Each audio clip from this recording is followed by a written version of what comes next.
around 10:30. Yung bahay ko sa Mandaluyong, nandun ako nakatira. Malapit sa squatter, doon ako nakatira talaga. Inisa ng granada bahay ko, pinagbabaril yung gate namin. Sino ang may gawa niyan? Balay mo? Bahay mo? Bahay ko mismo. Yung gate namin. Kaya may mga pulis nga, pwede niyo po ipacheck to sa Mandaluyong Police. Ipacheck niyo, pwede niyo i-check ngayon. Kompleto sila picture, kompleto lahat. Actually, may checkpoint. Pinagbabaril yung bahay ko at initsa kami ng granada. Swerte yung granada, hindi rin pumutok. Pinuntahan nila, pinaputok nila. Tapang mga gumawa nito. Bahay ni Atong Ang, in-strapping, tinapunan ng granada. Kasi walang guardia, dire-diretso lang nasa tabi ng kalye. Okay, sige. Nasa tabi ako ng squatter, hindi po ako kilala, alam nila bahay ko eh. Thank you. Sige. Nasa tabi po ako ng squatter, 5 floors na building, opisina, ibaba. Doon po ako nakatira. 48 Calvayo, kaya sabi ko na, wala naman ako kinakatakutan dyan eh. Sanay naman ako. Ngayon, January 27, ultimo nga po, Manila Arena, initsa ng granada. 2 beses. Nagpunta ang Soko, nagpunta lahat. Sumabog ang granada? Sumabog? Nakita ng video, pwede nyo itanong sa... Hindi. Tinatanong ko na, sumabog bang granada? Swerte, hindi sumabog pero pinasabog ng mga pulis. Nagpunta sila lahat. Yung June 19, sumabog din, hindi? Well, I think dalawa yung granada na nakita. Baka isang bato yun eh. Nakita nila sa video. Hindi, dalawa ito, June 19 at saka January 27. Dalawang grenade throwing incident. In both incidents, sumabog bang granada? Nag-explode?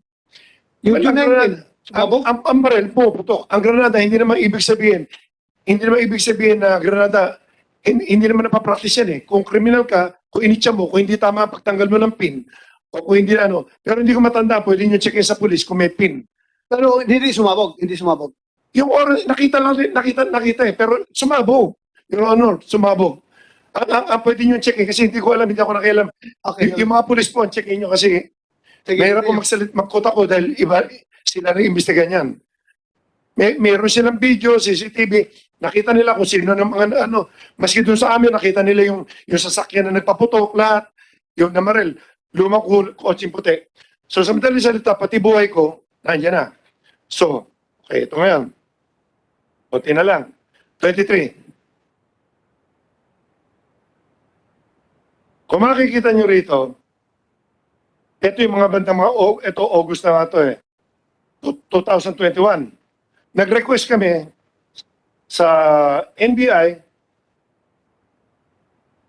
sa NBI 24, CIDG, at pumunta ron, CIDG, tapos sa DICT, tsaka PAGCOR. Kung makikita nyo, ang nagpunta sa aming NBI, si Deputy Director Dongalio, Atty. Dongalio. At ito ang pinakamaganda. Punta sa amin, si Colonel Campo Rogar. Dito nyo makikita ngayon to. Sino itong Colonel Campo Rogar? Nagmi-meeting po kami sa opisina. Andyan yung cybercrime. Ibig sabihin, malinis sa intensyon namin talaga. Nagsusumbo talaga ako. Kasi gusto ko legal lahat eh. Ando na yung BI, isang table na mahaba kami. Ang legality kasi, pagka meron kang ito yung mga result to. Ganito kakapal ang reklamo namin sa kanila. 90 katao yata yan. So sa madaling salita, pinag-aaralan namin. Pinag-aaralan nila na hindi pwede basta-basta maghuli. Kailangan may search warrant, may judge, kung ano-ano. Tapos, meron kami mga check sa Bacolod, may Sambuanga pa yata, may kung saan lugar. Ang tagal nag-uusap, tapos, eto si Colonel Rogart, sabi niya, boss, gusto mo dukutin na lang namin eh. Hindi ko, nandiyan siya pwede niyo tanungin. Tsaka yung MBA, nandito si Atty. Dongalio. Karap yung mga tao. When you say Colonel Rogart, Colonel Rogart Campo. Siya nandun eh. Siya nagsabi sa'yo, nag-volunteer na dukutin namin? Siya ang head ng NCR, CIDG noon. Siya nagpunta. Okay, tapos sabi niya, dukutin namin? Sabi niya sa harap namin ganun, hindi ko alam kung nagbibiro siya o ano. Gusto mo dukutin na lang namin eh. Sabi ko, hindi kami nagagawin niya. Provincial Yes, Your Honor. Kaya nagsusumbong na ako. Kasi makikita nyo hanggang matapos to eh. Nagsusumbong na nga ho ako eh. Okay? Twice ko na siya nakita eh. Meron pa kasunod to na isa na lang. Sinabi niya yon sa harap nila, pwede niyo itanong sa kila Attorney Dongallo. May ina ako sa mga pangalan na ganyan. Sinabi niya sa harap pati mga empleyado ko. Hindi ko alam kung nabibiro siya, seryoso, naghahanap kami ng kaso ng mga tao eh. Pati mga IT namin na andun eh. Ngayon, pagkatapos nun, naging PDF, hindi ko na siya nakita after last January, PD niya ata siya ng ano, hindi ako matandaan sa pangalan, sinabi sa akin ni parang RJ Mia, yung bagong PD raw, yun daw yung CID, or something, gusto raw ako makausap. Nasa lipa ako nun. Nagpunta siya. Sabi ko, sige, gusto ko makita yung mukha para makilala ko. Nakita ko, siya rin niya yun, si Colonel Rogart. Pagdating po doon, sabi ko, yes, Colonel, anong balita? Eh, magkasama sila ron. May pinakita siya mga picture na hindi ko maintindihan eh. Barracks o ano, ganito. Na opisina na pinapagawa niya ron. Ang sabi niya, sir, sir o boss, hindi ko matanda, sabi niya, sir, pinakikita niya, tingnan mo itong mga picture na ginagawa kong ganito. Saka magbe-birthday pa siya nun. Saka magbe-blessing yata nung opisina na yan. Sabi niya, tingnan niyo itong mga, ang dami ng picture na yan. Sabi niya, sir, baka, akala ko hingi ng donation. Okay, para pampagawa. Usually, gano'n naman eh. Nagpapagawa talaga ako ng mga kapo, pati army. Tinutulungan ko eh. Okay. Ngayon, nagulat ako sa sinabi niya.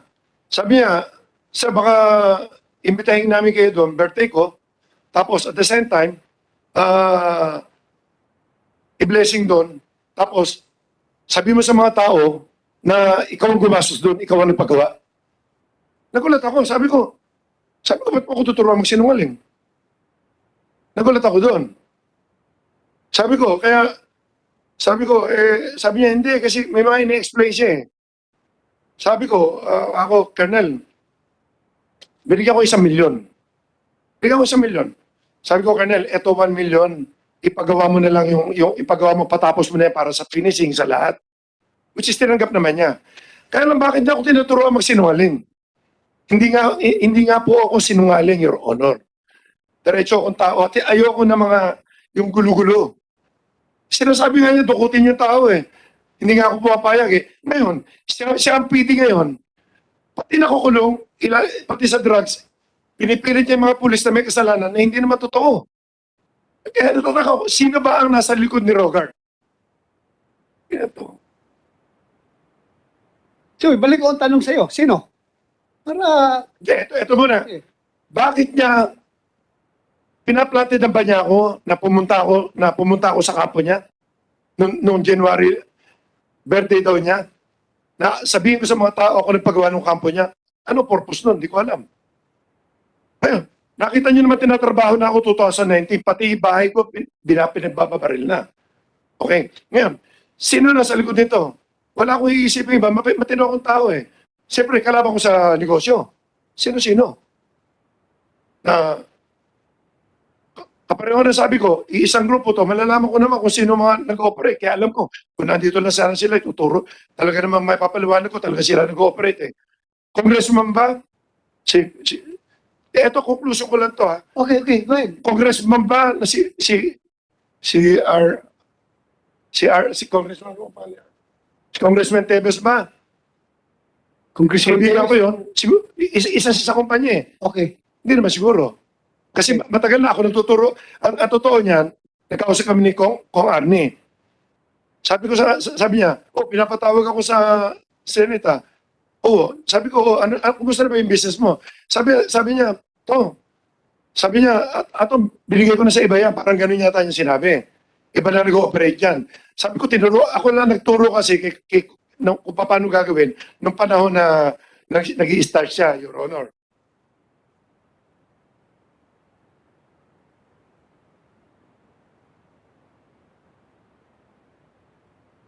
Ngayon, Ah, sinasabi ko na nga, kasi tatlong personality lang ang alam ko eh. Yung mga iba kasi mga parang ano iba na eh. Yung isa, si Bong na nga eh. Alam natin very powerful, hawak niya lahat. Hindi naman tayo magkaila eh. Mga pulis dito, lahat. Bong Pineda. Pineda. Okay. Yung isa nag-ooperate dyan. Sige. Alam naman natin na kanya, eh. Pag nagsinungaling pa sa sarap dito, iba na klase yun. Kasi lahat na nag-ooperate, Your Honor, maski ibang kumpanya, maski kami nag-ooperate, hindi naman pwede ilagay namin lagi ang pangalan namin eh. Kasi minsan may bawal eh. Kapag si Kong Tebes, hindi niya pwede ilagay, di congressman siya. Mabuti na ibigay na niya sa iba. Ngayon, kapag sila,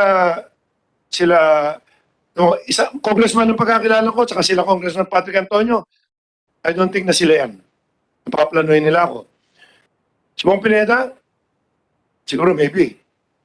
Dahil sa power niya, sa pera niya, hawak niya presidente, hawak niya ang pulis, wala akong magagawa ko, wala akong connection sa pulis eh. Okay. Sila General Cascola na class 86 na kakilala ko rin naman, classmate niyo po yata, hindi ko rin masasabing sila.